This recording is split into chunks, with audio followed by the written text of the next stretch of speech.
The drug laws you were talking about with Steve Lennon's story, the Rockefeller drug laws, I think it sounds like you believe that the drug laws are a huge source of this problem as well. Absolutely. I think that the war on drugs is the most disastrous failed social policy since slavery, and in many ways is actually just a continuation of slavery. It's cost trillions of dollars by now. It hasn't had any positive impact on anything. Drug use hasn't gone down. It doesn't. There's no correlation that any social scientist can find between the drug war and drug abuse or drug use or whatever.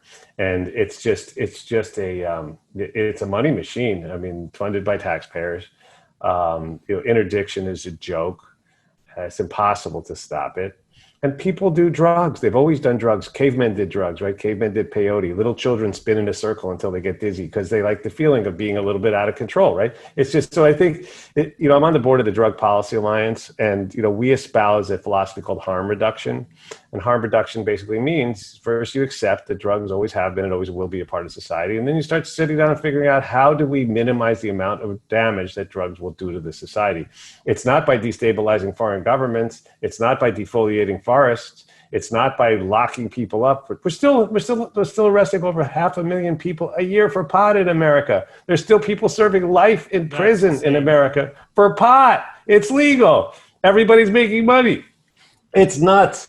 So yeah, I mean, the drug war. You touched on this before, Andrew. You're absolutely right. It's always used as the pretext and the excuse, right? Oh well, we smelled weed in the car, or they looked like, or we're going to go bust down Breonna Taylor's. We're going to go to do a raid like we're looking for Osama bin Laden because we heard there was some drugs in the house. There's probably drugs in your house. There's probably drugs in everybody's house. I don't know. I mean, I don't do drugs personally, but most people do.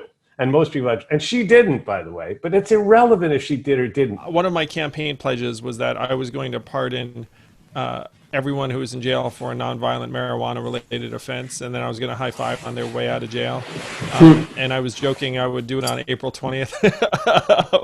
So I would have done it any day.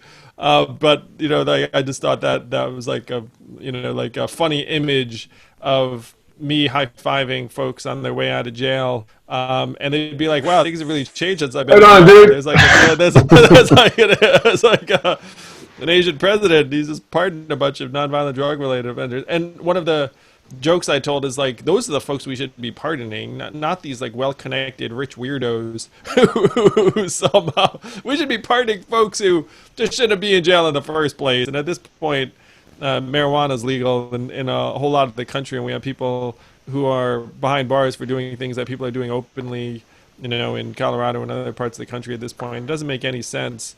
So that to me was like a no-brainer that most Americans would agree with.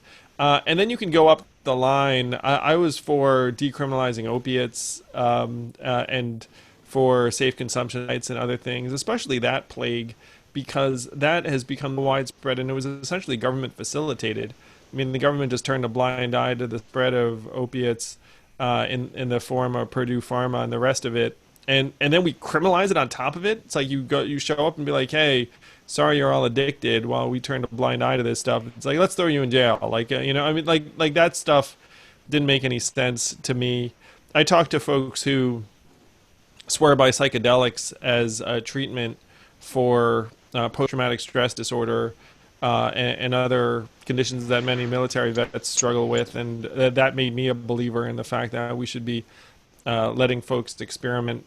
So the criminalization of a lot of these substances has led to this overgrown system that has enabled all sorts of brutal behaviors, and the examples you cite are dead on.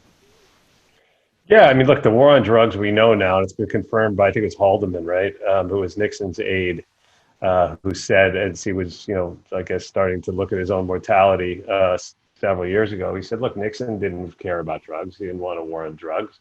He wanted a war on black people and hippies, but he couldn't call it that. So we decided to call it a war on drugs. At the time, no one in America cared about drugs. It wasn't on the top like 50 issues that people cared about. And so they had to figure out a way to make people care about it. So they came up with this marketing thing, the war on drugs. And then because police departments also, in the way I understand it, originally didn't care about drugs, they didn't want to go arresting low-level people for stuff like that. So they created these incentives, right, where they would give these bonuses and extra equipment and military equipment and all this other stuff. And they created quotas for these local police departments to make these drug arrests in order to incentivize them to do something that they didn't want to do. I think they were preferred, and probably a lot of them would still prefer to be out there solving, violent crimes and helping to prevent violent crimes, as opposed to, just wasting taxpayer money and inflicting unspeakable cruelty on people who may look something like the children, their own teenagers at home or whatever. But that's not the way it is, and it's got to go back in the other direction, because it's just freaking wrong. It's always going to be wrong. And then when you look at other countries that have done it differently, the results that they've had are profound. Portugal being probably the best example of that, where they decriminalized all drugs in 2000 and nothing bad happened. Nothing, shockingly, right? Nothing bad happened. Overdoses went down. Like, there are a lot of positive results. I saw that data too and became a believer, or at least a huge believer in the fact that you'd have to really exert yourself to justify why it would not also reduce overdose deaths, would reduce consumption here in the States. It's like that. The question, it's like, are people just worse than other people, other people's people? That's like you have to kind of go there to justify a lot of what we're doing. I did a presentation for the Democratic Policy Committee in the Senate many years ago, and I said, I talked to them about the fact that, how would society have benefited if I had been arrested instead of gone to rehab, which I did, right? I ended up building a company, employing dozens of people, paying lots of taxes, creating some good stuff, some good music, helping to create some good music that people liked, had a lot of enjoyment listening to. It's like I didn't need, and these other people don't need to be arrested.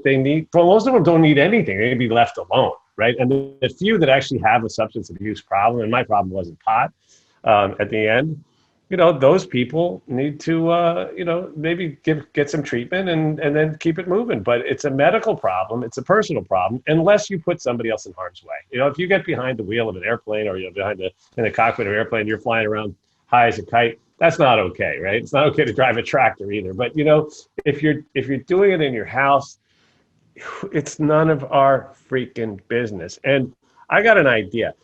I talk about this on my podcast a lot, on wrongful conviction, right? Like, what can you do? Well, first of all, you know what you can do if you're sitting here listening and getting angry, as I am, again, you can go serve on juries, right? When you get the jury duty notice that you're going to get sometime, don't throw it away. Don't come up with an excuse. And I'm not going to say I've never done that, because that would be hypocritical, but I feel badly for having done it. I won't do it again. I'll tell you that much. I did it a long time ago.